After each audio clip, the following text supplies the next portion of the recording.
kita lanjutkan perbincangan. Saya mau ke Dokter Nadia. Dokter Nadia, tadi kalau saya singgung sedikit sama Pak Ede, ini kan perlu ada keseimbangan antara proses vaksinasi, kemudian juga dengan data-data lain penunjang seperti positivity rate, kemudian tingkat kesembuhan. Ini kan juga harus terjaga untuk menjaga kepercayaan publik. Nah, sejauh ini yang Anda lihat, apakah vaksinasi yang sudah dilakukan ini sejalan dengan perilaku masyarakat untuk menerapkan 3M, kemudian pemerintah juga yang memperlakukan 3T. Karena kalau kita bicara 3M dan 3T, kita bicara mengenai policy, mengenai kebijakan. Anda menilai apakah sudah tepat kebijakan yang sekarang ini untuk mensupport vaksinasi tadi, Dr. Nadia? Ya, kita tahu bahwa vaksinasi ini kan adalah salah satu intervensi saja dalam upaya kita menekan sebenarnya angka kesakitan dan kematian COVID-19 dan khususnya kondisi pandemi COVID-19 ya. Jadi memang vaksinasi ini tidak bisa hanya satu intervensi saja. Kita tahu sebelum dan sesudah vaksinasi, apalagi kondisi yang kita sebut sebagai pandemi ini kan artinya wabah ya, atau kalau dalam dunia nyatanya itu adalah kita dalam keadaan posisi darurat perang ya, perang dengan virus yang tidak kelihatan musuhnya. Jadi selama dalam kondisi seperti ini tentunya kan berbagai cara yang kita lakukan yang sudah kita pasti ketahui untuk mengatasi pandemi ini, 3M, 3T dan vaksinasi itu harus dilakukan secara bersama-sama.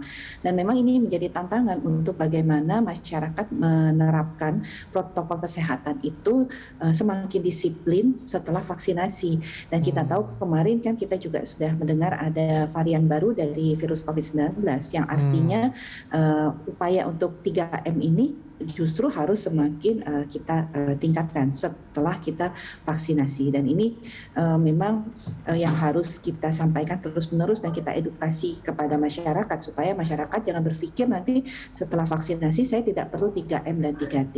Nah, di sisi lain tentunya penguatan dari 3T khususnya testing, pelacakan kasus dan isolasi untuk segera menemukan kasus secara dini, menanganinya tentunya akan mengurangi ya keparahan tingkat penyakit dan beban juga fasilitas pelayanan kesehatan. Otomatis tentunya kalau gejala lebih dini, ditata laksana lebih dini, tentunya gejala tidak akan makin berat dan angka kematian bisa kita tekan. Jadi ini rangkaian utuh dari pengendalian pandemi ya yang tidak bisa kita pisahkan satu sama lain ya sampai nanti mungkin suatu saat kondisi pandemi ini dicabut.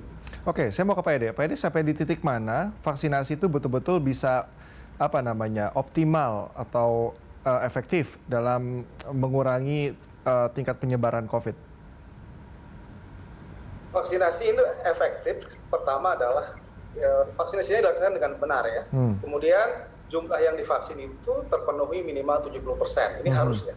Kemudian yang berikutnya tentu saja orang tetap berperilaku bersih dan sehat gitu. Jangan kemudian menganggap bahwa inilah satu-satunya atau sebagai silver bullet gitu ya atau magic bullet yang kemudian bisa menjadi game changer. Ini pemahaman yang tidak pas ya.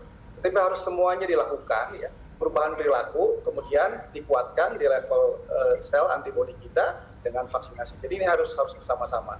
Dan karena itu maka kita pada posisi point of no return ya, harus maju terus menuju sukseskan vaksinasi.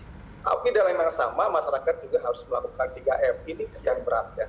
Pemerintah harus lebih serius di sini. Jadi bukan kemudian mengendorkan ya. Kesalahan sangat fatal ketika menganggap vaksinasi sudah mulai jalan lalu bagus lalu 3M-nya dilonggarkan apalagi sampai 3T-nya dilonggarkan. Dua-duanya bahkan tiga-tiganya harus semua dikuatkan. Kalau sekarang yang Anda nilai Pak Ede 3M-nya melonggar atau masih dalam taraf wajar? Masih dalam taraf wajar, tapi saya ingin mengingatkan penguatan PPKM itu harus lebih kuat gitu ya. Supaya apa? Supaya kasus itu makin mengecil sampai kita menunggu kasus terakhir gitu ya. Kan kasus pertama kemarin kita udah ulang tahun tanggal 2 Maret ya. Kita menunggu kasus terakhir kapan? Gitu. Itu yang harapkan. Sampai karena kalau vaksinasi terakhir kita mungkin masih menunggu 1 tahun, 1,5 tahun lagi ya untuk vaksinasi terakhir. Tapi kasus terakhir bisa dipercepat kalau kita disiplin di dalam menerapkan 3M dan 3T. Oke, saya mau ke Dr. Nadia. Dr. Nadia, kalau kita bicara mengenai vaksin lagi ya, ini kan tentu ada beberapa penghususan, ada yang mereka yang sudah lanjut usia, kemudian juga ada yang mereka masih di usia produktif, termasuk juga vaksin ini kan ada berbagai macam merek. Saya nggak tahu nanti yang akan datang tuh apa saja, tapi apakah cukup berpengaruh atau perbedaannya cukup signifikan antar produk vaksin ini, kemudian penggunaannya juga untuk masyarakat, termasuk kelompok umurnya ini, Dr. Nadia? Ya, jadi yang pertama bahwa kita sudah ketahui ya bahwa WHO itu hanya mensyaratkan bahwa yang kita sebut sebagai efikasi ataupun tingkat perlindungan yang diberikan vaksin itu minimal 50%. Okay. Jadi kalau di atas 50% semua vaksin itu sudah baik dan sudah cukup memenuhi syarat untuk bisa digunakan di dalam proses vaksinasi. Nah, mengenai apakah ada kriteria khusus untuk vaksin dengan jenis merek yang berbeda, sampai saat ini kita ketahui bahwa semua vaksin ini bisa digunakan untuk usia di atas 18 tahun ya. Okay. Karena memang untuk anak-anak ini memang masih dalam uji klinis ya vaksinasi ini. Kita tidak tahu apakah nanti ke depan setelah uji klinis untuk penggunaan vaksin pada usia kurang dari 18 tahun ini bisa diberikan, nah mungkin nanti akan ada perubahan kembali dari kriteria penerimaan vaksin. Tapi pada prinsipnya semua jenis vaksin itu bisa digunakan di atas usia 18 tahun. Apakah itu Sinovac, Pfizer, AstraZeneca, ataupun juga Novavax yang memang saat ini 4 jenis vaksin tersebut termasuk juga produksi Bio Farma itu yang rencananya sudah akan kita gunakan di dalam program vaksinasi. Di lain selain tentunya vaksinasi selain vaksin Sinovac, kemudian kita tahu juga ada vaksin Moderna dan vaksin lainnya. Oke, baik. Saya mau ke Pak Ede. Pak Ede, pemerintah juga sudah punya target sendiri 15 bulan kalau tidak salah. Dengan strategi seperti ini, Anda optimis itu bisa tercapai?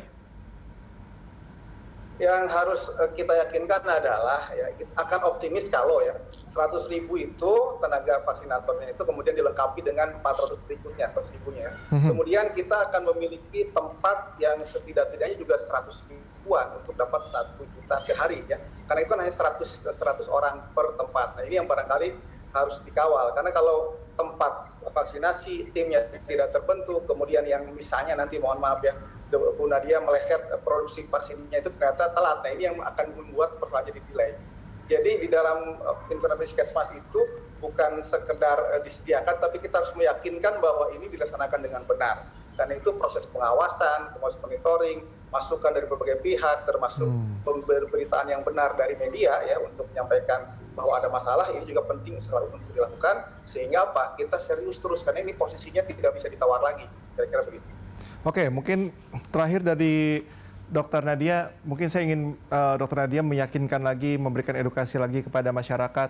Apalagi kalau kita semakin banyak vaksinnya, justru kan oknum-oknum yang tadi kita sempat singgung, yang memanfaatkan keadaan juga semakin banyak. Bagaimana peningkatan edukasi kepada masyarakat dilakukan dan juga bagaimana meyakinkan lagi masyarakat untuk bahwa vaksin ini aman begitu? Ya.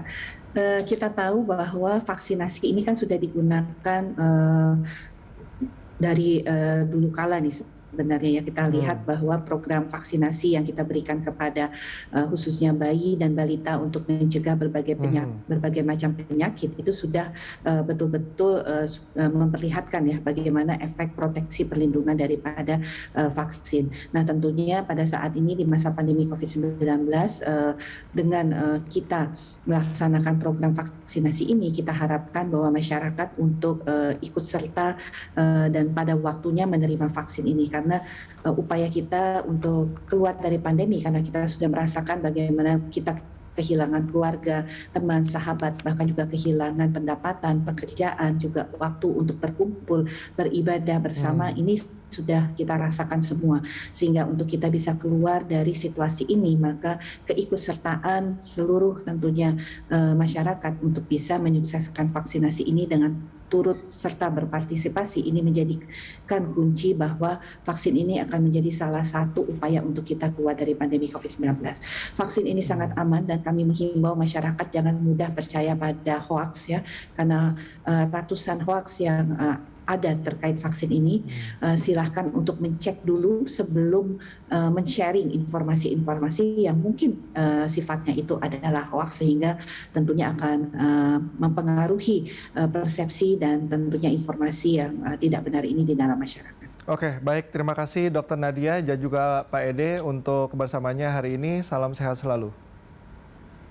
Sehat Mas Fikar, Dr. Nadia, sampai ketemu lagi. Baik, terima kasih. Terima kasih Mas Fikar. Oke, dan pemirsa, demikianlah rangkaian Lunch Talk kali ini. Jangan lupa tetap terapkan protokol kesehatan untuk cegah penyebaran virus corona.